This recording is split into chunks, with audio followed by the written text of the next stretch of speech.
with 16,572 acres burned. Just an update on the fire we had down in Vineland, Cumberland County over the weekend. That fire stands at 1,327 acres and is still 80% contained. I too would just like to thank our first responders, our partners. Like you mentioned, we had some folks from DOT, State Police OEM, the local PDs, and at that point there, I'm going to turn it over to Trevor. Trevor's going to tell you what the plan is going forward. Thank you, Bill, and good morning, everybody. So the Jones Road wildfire started yesterday morning. It was detected by Cedar Bridge Fire Tower. The fire observer in Cedar Bridge Fire Tower, when he climbed the tower that morning, he saw the wildfire and reported it at approximately 9:45 yesterday morning. We dispatched resources right off the bat. They arrived on location. The wildfire was about 10 to 20 acres upon arrival. And we had resources there quickly. We dispatched aircraft, and even with a big show of force to contain this fire, it still grew to be a large wildfire.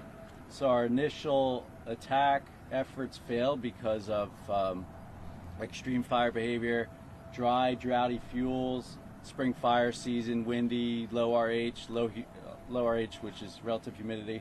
So we had difficulty containing it to our initial box where we tried to keep it in to prevent it from spreading. That initial box failed. We went to bigger, more substantial roads. That failed. We eventually went to the Garden State Parkway. It grew out of our reach there and eventually burned to Route 9 and became the fire that we see it is today. So a lot of hard work, a lot of aircraft, a lot of moving parts, a lot of fire trucks out there, and these relationships and these cooperative agencies that we rely on so much. So they're really important to us. Police departments, fire departments, DOT, any OEMs, they're super critical in this team effort to contain these fires. So excellent job by all yesterday. We're still at it today. You can see the smoke behind us. We aren't out of the woods yet. We feel good about this, but we're still working toward it. Going forward, what's our plan? So our plan is to get people back home, get roads reopened, and knock that smoke down. So we're going to do that through mop-up and patrol. We've got approximately 100 firefighters on the fire line today, and they're out there working really hard, squirting out water along the parkway so there's no smoke on that morning commute or evening commute.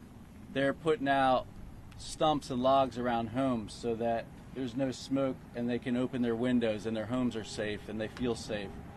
We understand the evacuations were very disruptive. We'd like to thank the public for being understanding and patient with us. So thank you to the public.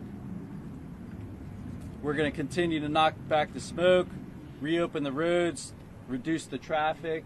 We're continuing damage assessments as we speak. The utility companies are getting back in there. We're working with them to re-energize power lines. All the evacuations have been lifted, and there only remains Route 532, which is Wells Mills Road, closed, and Bryant Road, which is a local forest road, is currently closed. Thank you. Mayor.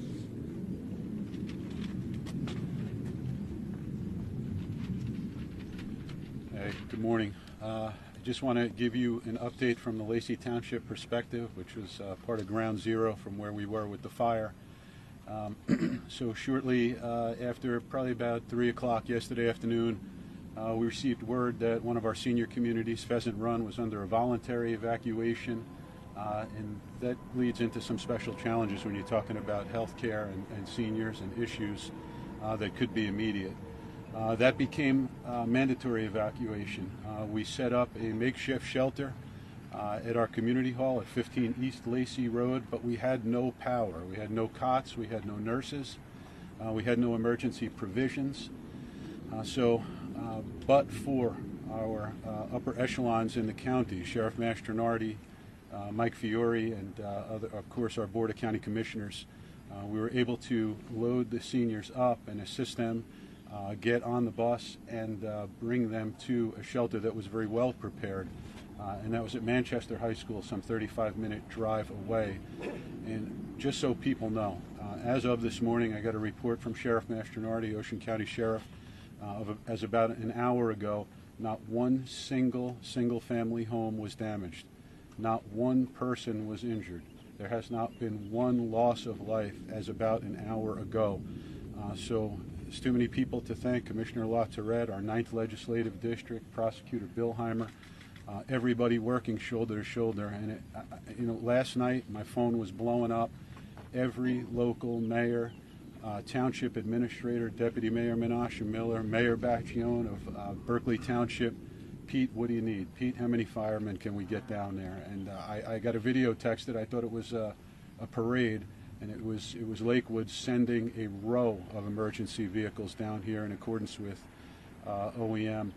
Our police and our fire have worked in such tight unison. I am absolutely in awe of them. Again, to report to you that there has been no loss of life with the thousands of acres. Our township, and I'm just the face of our committee on behalf of all of us, with all of these gentlemen and ladies behind me who are very high-ranking officials. I'm extremely grateful to be a small link in that chain and to provide these services to our residents. God is good, folks, and thank you all. Thank you all for this assistance. God bless you all. JCP&L.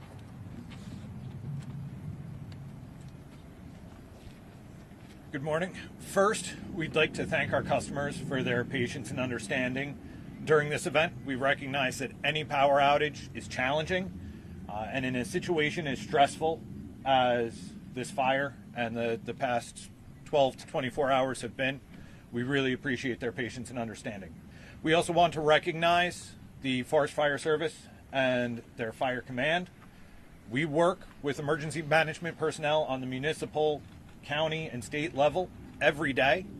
We've been in close contact and coordination with the fire command since we were notified of this fire early yesterday.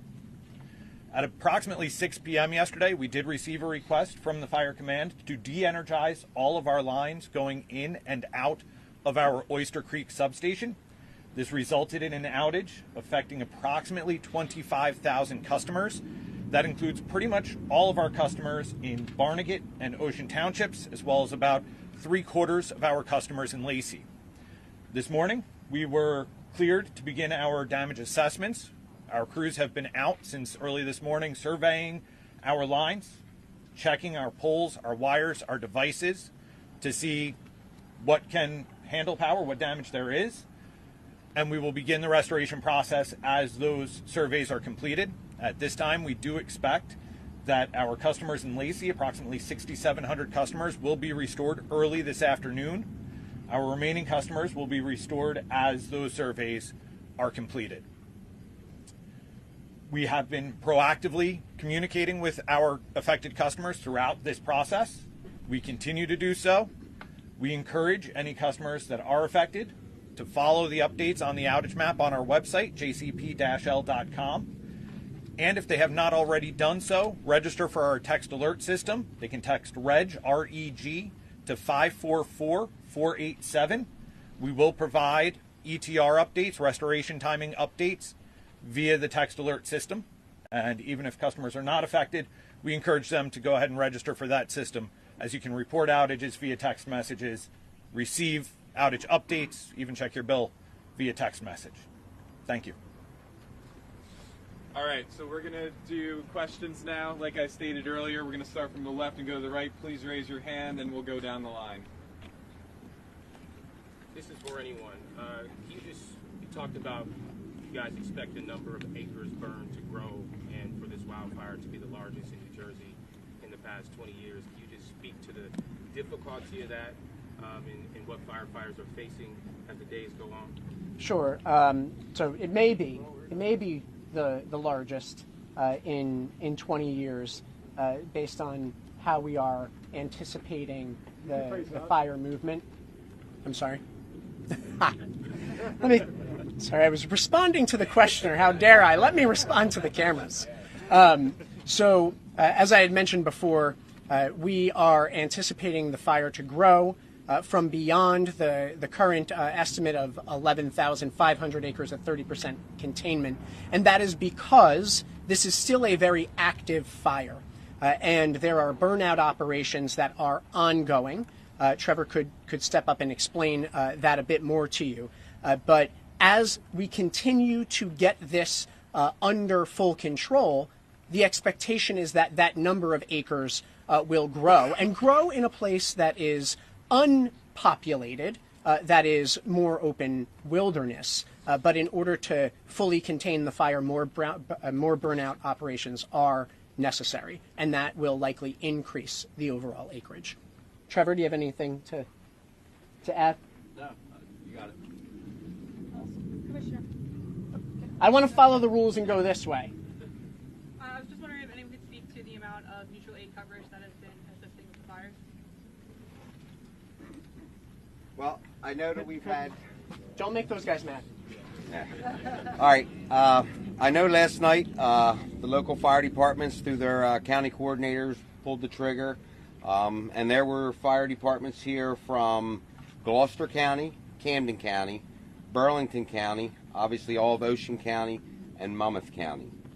So those folks provided mutual aid to the local fire departments, and their equipment was utilized to either fill our trucks with water, or we had them in places where homes were threatened, and their job was to be there and protect them homes, so in the event something did go wrong, they were there to deal with it. So the exact number, I would say it was hundreds of fire trucks, without a doubt, here. Everywhere you looked, there were resources from counties throughout southern New Jersey.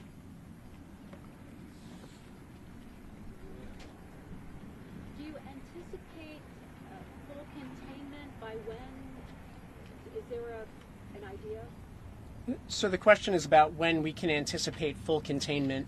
The expectation is that this fire will burn for a couple of days, and we don't have an exact timeline to reach full containment at this particular moment. Trevor or Bill, did you want to offer any potential estimates of what you think based on your past experience? Well, based on the weather that we're dealing with right now, humidity's down, and we got these breezes, temperatures are up. I do believe this fire is going to continue to burn, especially in some of the low areas, up probably until we get some precipitation. So based on the forecast, it looks like Friday night into Saturday, which realistically is only a couple days away. If that does in fact hold true, I tend to believe that we should have this fire contained by the weekend, as long as we get the precipitation that's forecasted.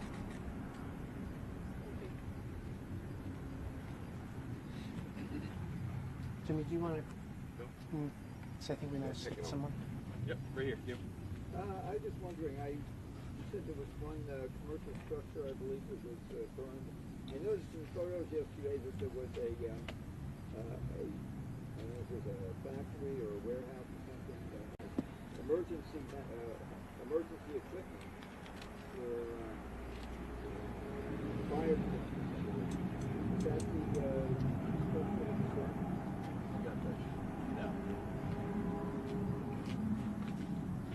Yeah, I could answer that, sir. So that was in the southern part of our town, Linsey Township, in the industrial park. Yeah. And that was Liberty garage door and awning.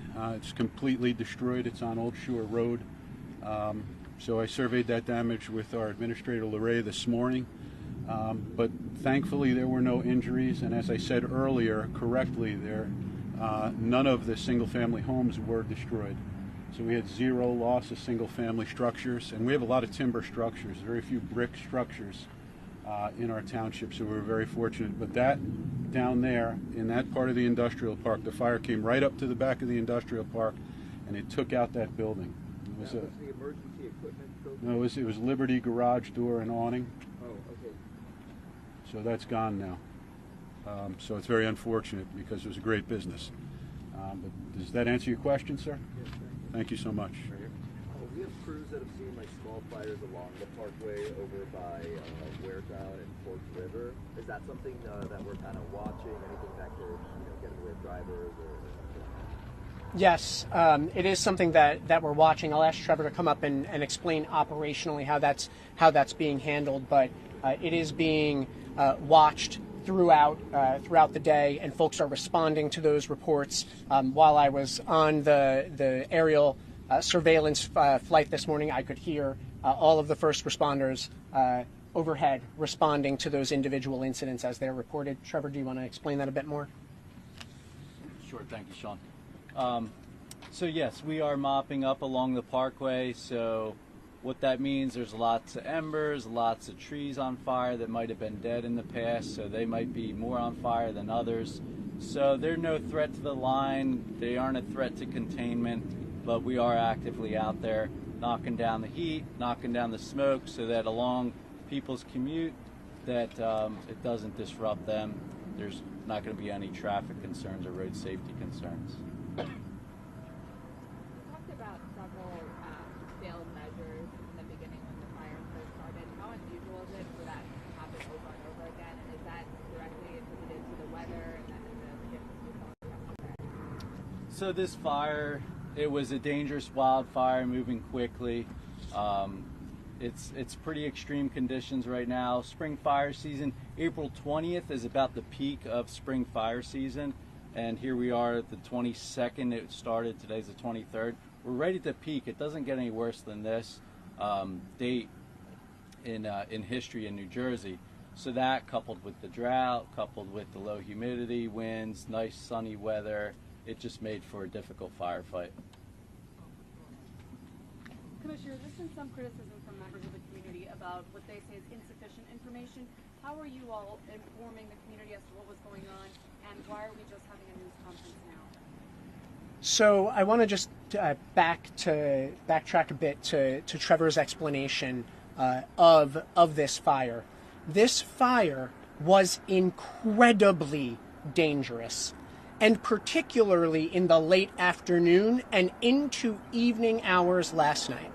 It would have been a mistake to invite the press into that environment, and our focus needed to be, in order to save lives and property, on the immediate response, in coordination with the County of Ocean, in coordination with OEM, and through our outreach channels as well.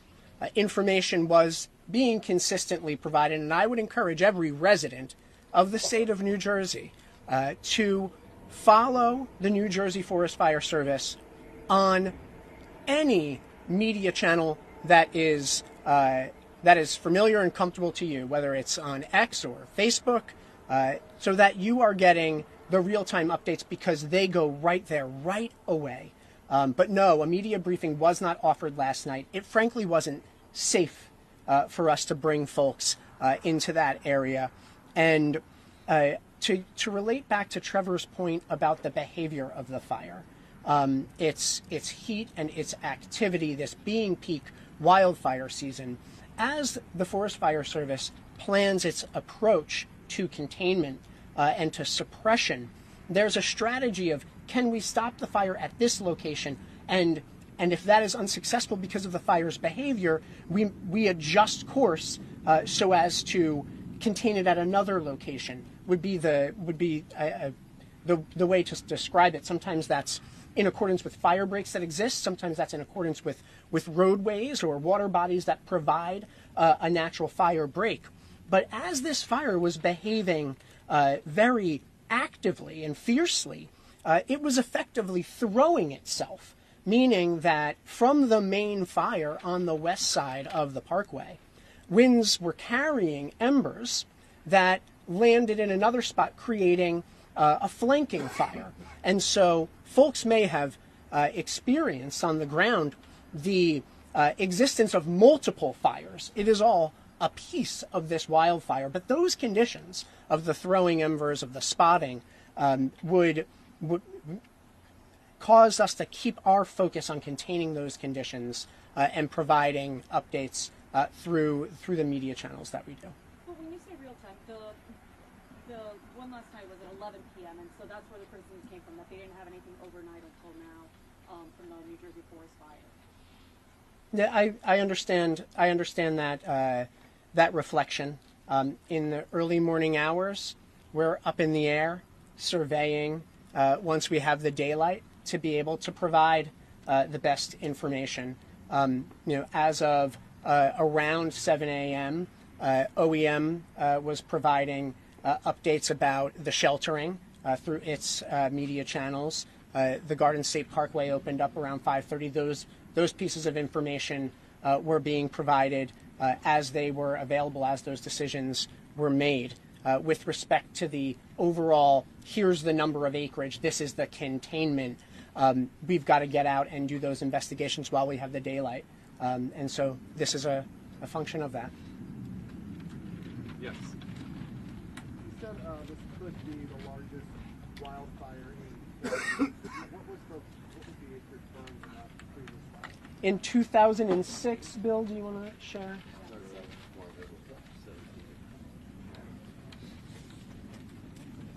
Right here, the area we're standing in, 2007, we had a 17,000 acre wildfire that came across 539 as a result of a military exercise.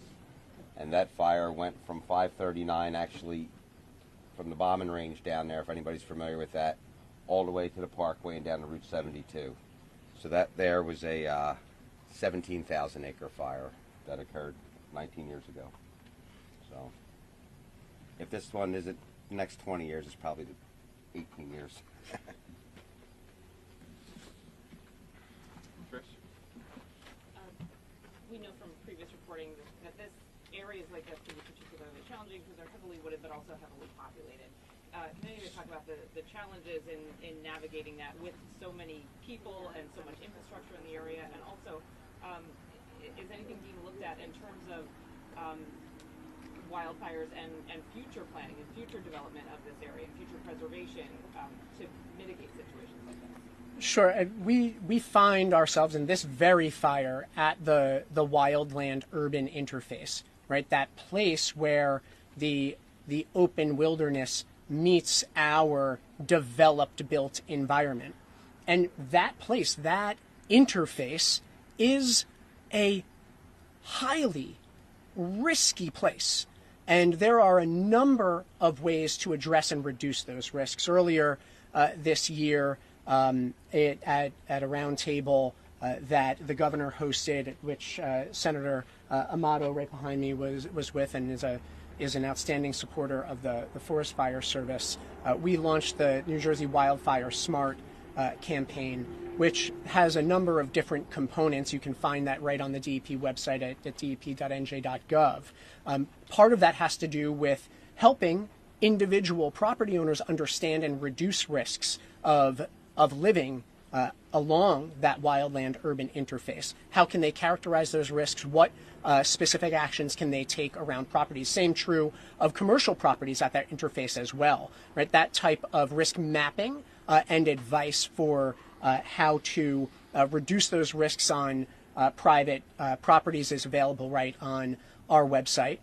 In addition to providing public education, guidance, and advice of that planning nature, we are also investing in fire suppression, the creation of more fire breaks. There are a couple of very recent projects to reduce those risks that the Forest Fire Service and our Division of Forestry have completed that we could certainly talk more about. But there's no one silver bullet, if you will, right? It's a network of strategies, a network of solutions that need to be pursued concertedly and across every level of government. And we're fortunate, here in Ocean County, that the county takes fire suppression, fire safety so very seriously, and we're grateful for their support as well. I don't know if Assemblyman or Senator, if there's folks from Ocean, and folks points you want to share on that from a county perspective. The Sheriff's Department is assisting our local agencies providing patrol and traffic functions and coordinating with state OEM. Our OEM is also coordinating with our sister agencies and doing whatever's provided. We are putting out equipment, all the equipment that's necessary that we're able to provide, and asking the state for their resources as well. But everything is coming together nicely. Can't commend the efforts of the firefighters enough. It's just been a tremendous response from the state, and all our local volunteers have been phenomenal. And the fact that there's no loss of life and no loss of homes and residential structures is just a phenomenal compliment to their efforts on the scene. Thank you, Sheriff. Wayne? Did the total number of evacuees exceed 3,000 as listed last night? And then for JCP&L, forgive my ignorance on this, what was the need to cut power? Like, what would the danger have been to leave it on? We'll ask JCP&L, and then we can ask OEM to advise on that evacuation. So the request to de-energize the lines in and out of Oyster Creek substation was for the safety of the fire crews that were... One second.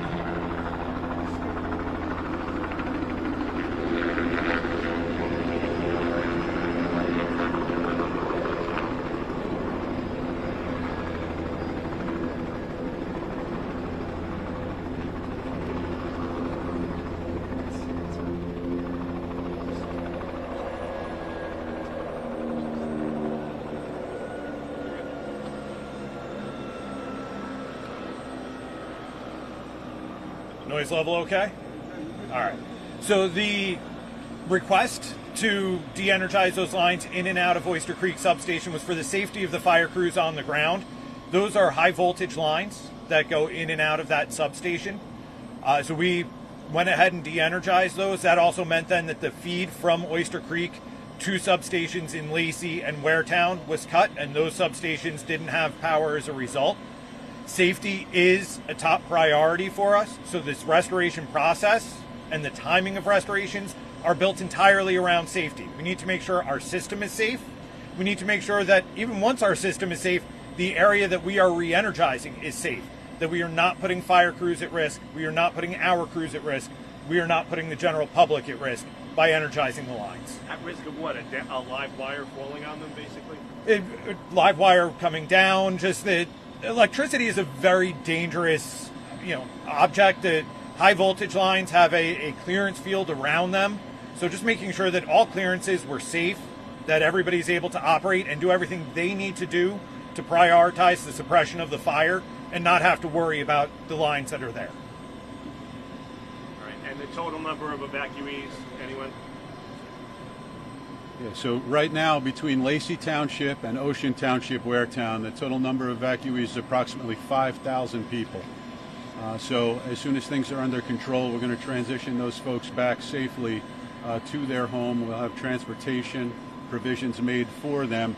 And the situation is we are continuing to communicate with our people. I would caution our people, our residents, within earshot of my voice, our voices, and eyeshot of our faces, follow the directions of your OEM and your police, and not the social media rumors, because that oftentimes causes confusion. I have had some internet issues at Town Hall. We are working on preparing a statement that will be posted as soon as possible. And I credit also our chief of police. In every storm event or any event like this, do due diligence as town father to call the infirm, call the immobile, call seniors that need help. We've done that. And I know some of our officers have even gone door to door. So again, for DEP, the 9th District, our commissioners here in Ocean County, appreciate the help. We can't do it alone in our zip codes, and just very grateful to everyone here. Thank you. Yes, sir. Yes, this is for the commissioner. Can you discuss the risk profile right now? I know an hour or two ago there were these big walls of smoke clouds hovering over neighborhoods. It looked like it was a mile or two from many neighborhoods. Folks were a little rattled by that. What's the risk profile right now? And then B, what exactly are you doing at this moment on the ground? Sure. I'll invite Bill and Trevor up to talk through some of the operational perspectives so that you can understand what those considerations are, the backfiring operations that are going on, the suppression activities as we get reports of concern like what you're talking about. At about 9:45, the administrator of our Forest Fire and Forestry Service, Greg McLaughlin, and I took a surveillance flight. And I can understand the perspective of homeowners, because I can see with my own eyes, and there's video we can share with the press, that the proximity to the neighborhoods east of the Parkway, and particularly east of Route 9, that there would be concern in those communities. From an active fire management perspective, we have moved the active fire west of those residential areas. Now, to be clear, there is an air quality alert in effect for this area, for the area of Ocean, Lacey, because particulate matter is of concern, and folks should take precautions, particularly if you're among a vulnerable population. As you've heard the mayor speak to, we have a number of seniors in these communities. We're going to need to make sure that their windows are closed and that they're keeping themselves safe. But the immediate risks to the community east of Parkway and and Route 9 have been avoided through the activities of the Forest Fire Service and all of the partners you see around this space. And I'll ask Trevor and Bill to speak to the operational considerations at play today and then the days ahead. All right, well, I think everybody sees that the column of smoke that was here earlier when you guys arrived is no longer here. And what that is the process due to our firing operations that are taking place. You know, our objective is to build line around the entire fire. Somewhere to work off of for our firefighters that is safe, somewhere to check the fire up and stop its forward progress. So over the night and yesterday, these lines were put into place. Once these lines are in place and they're secure, our fire operations begin. So those firing operations occur out in front of, whether it's the main body of fire, the flank of the fire. Either way, we need to remove the fuel prior to the main fire arriving at these control lines or containment lines. And what you saw this morning was the actual main body of fire working in the direction of our control lines, where we had some fire lit, burning back towards the main fire, consuming the fuel ahead of it, and therefore, if you look out there, you'll notice that most of the smoke is gone, which is a good indication, because what you see today, where it goes from a lot of smoke to no smoke, yesterday was just the opposite. We went from a little bit of smoke to looked like the world was coming to an end. So based on what I'm seeing here today, you know, we've been standing out here for a little while, but I am extremely confident that the folks out there are making substantial progress. Now that's going to continue to burn. There's going to be little pockets of fuel that need to be consumed. And once we feel that all that fuel has been consumed, like the commissioner was talking about, that's what's going to up our total number of acreage. The area of the fire is not necessarily going to expand. It's going to be the total number of, total amount of forest that's consumed. So what you're seeing now is the smoke's disappearing, which means that our techniques are working. You know, there's going to be little pockets, and therefore that's going to keep us from actually containing this at 100%. But I think, based on what I'm seeing here, the containment should start to rise up, and definitely a good indication that the crews out there are making progress with this. Questions this way? Good, thank you. I have a couple. So I think that you addressed that there have been no loss of life. Is there anybody at this point, though, however, that is at least unaccounted for at this time? No, not that I am aware of, Mayor.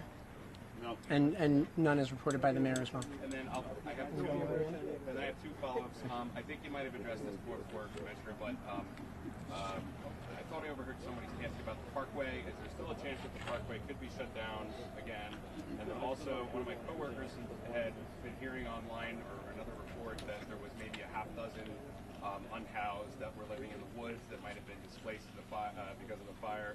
Can you confirm that as well? And if so, can you elaborate a little more on it? I'll ask Trevor to come up and identify any issues with out on house populations or campers that may have had to have been evacuated. With respect to the Parkway, right now the Parkway is open. We're working on the movement west of the Parkway, as Bill just explained, and we're keeping our eyes on the area that is adjacent to each side of the Parkway as well as the median to make sure that anything that may pop up is handled immediately and doesn't become a greater problem. Is there any indication now that there could be a possible closure though later, or is it at this point it's safe to say that like the fire is enough away from the Parkway that it doesn't appear that could be the case?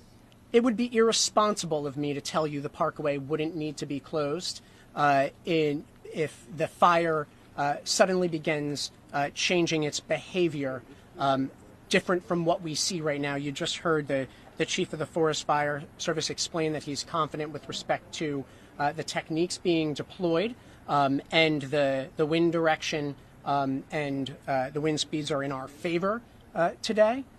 So we're hopeful and we're confident, but I'm not going to tell you there's no chance because wildfire is risky, right? Really, really risky, and it can change suddenly. I'm thinking of the challenges between, it's already dry conditions already, and then of course the weather. What are the overall challenges as far as trying to figure out a cause right now? The cause is under investigation right now, actively. How challenging is it to try to get closer to finding out the reasoning behind the fire because of the conditions and just you're already dealing with dry land as it is, and then just a quick hit of rain recently? Yeah, no, the drought conditions in the state of New Jersey are serious and deeply serious, quite honestly, and particularly so in the southern half of the state. And that's only likely to that is likely to persist for months ahead. And the recent rains have been welcome, right? They've helped restore some reservoir and stream flows that we need for drinking water, but it hasn't solved for the dryness that has characterized this area and worsened in recent years. So that is a continuing risk. With respect to the investigation, I think that we can do multiple things at once. Look who you have around this space. The state police, the OEM, the DEP, and all its units, the Ocean County prosecutor, right? It is under active investigation. Sorry, I was going to say, can I piggyback off that? Can the Forest Fire say how you guys will go about determining the cause? Just next time. Okay, let's hold the question on cause. That way we get back around to everybody who's asked a question. I was just wondering if you could just address I had asked about any kind of unhoused populations in the woods. Can anybody elaborate if that's the case or not? I'm looking back here and I'm not seeing anyone waking, eyes popping up that they know definitively that there has been such an issue. But we can ask that question and be in touch with you, share your information with Jimmy or Vincent over there. Thank you. Amanda. Has the drought created any problems with accessing water to fight this fire? So with respect to the aerial suppression, we can have Bill and Trevor explain how that would work. It's not as though we're tapping into drinking water lines in every instance to suppress fire, particularly on the wildland side. You've heard the chief explain how we are fighting fire with fire to consume fuels in that context. Certainly, the tapping of hydrants by all of our volunteers and contributors to this effort overnight, particularly to provide structural protection. That does tax the water systems, but thankfully we have seen some rebound in stream flows. If you go over to our drought website, you'll see that there's been some rebound, but we are still in a drought warning status in the state of New Jersey. Thank you guys. Just in terms of, But let me. Oh, you didn't ask a question yet. I'm sorry. Right, in smoke and air quality, do you anticipate it affecting other parts of the state, or going north or going south? So I think the best way to answer that question in the moment would say, at this moment, what we're seeing northerly winds, right? And so the best way to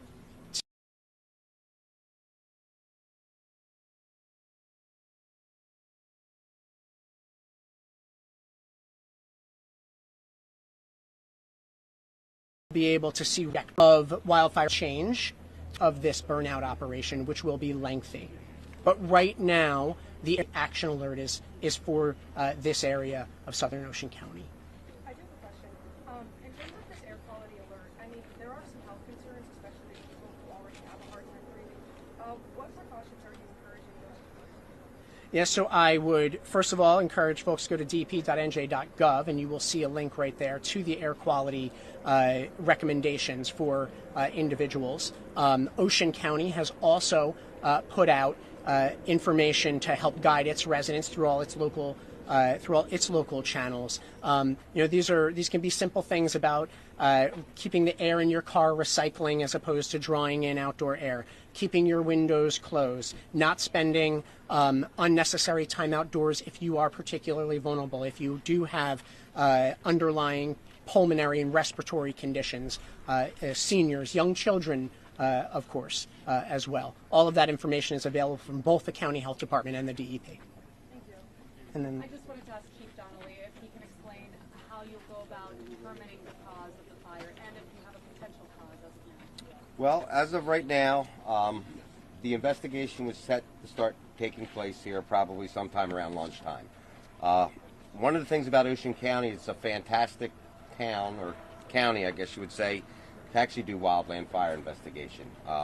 Between cooperation between the local PDs, the county fire marshal's office, the prosecutor's office, and the Forest Fire Service, we have a wildland fire investigation task force. And those folks are well versed in investigating wildfires. So what they will determine is the area that the fire started. They will continue on to find the origin of why the fire started, the cause, and then depending on what that cause is will depend on how this is handled.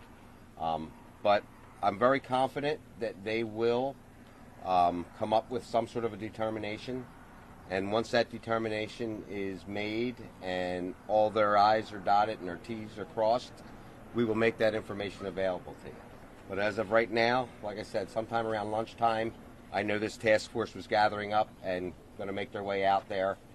You got to understand, a lot going on out there. There's a lot of moving parts, a lot of smoke, a lot of fire, things like that. So the cause of the fire is probably not going anywhere. These guys will be able to go in and determine it. But again, it's typically a hostile environment in the area where fire started and getting into where the fire actually originated. So that will be, they're in the process of doing that right now. So do they start where the fire originated, or how do they determine out of that? Well, they will determine that based on where the fire came from, right? They'll use basically their fire behavior education, determine how the fire behaved, and then track it back where the fire came from based on some indicators and things like that. That'll allow them to see where the fire came from and where it actually originated. Can you confirm, though, whether there's an investigation as to if it was like an unattended campfire or something? I want to be clear about one thing. You are asking questions of multiple law enforcement officials, and under absolutely no circumstances will we tell you the details of an ongoing investigation. So, but stay tuned. We do investigate, and we figure out what happened, and we take action if such action is warranted. All right. I think we're good. I'll take sideline questions from anybody who may need them. What are you looking for, buddy? I wanted to ask about the Oyster Creek. Are any of those? You got it? I heard a report that one of those. Same question, 3 times, different way. Yeah, I can hear you. You're welcome.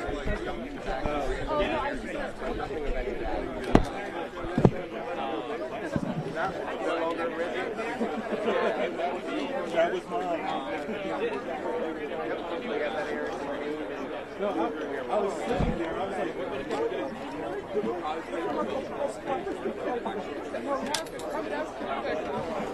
Wayne, I think it happened. Wayne. No, that's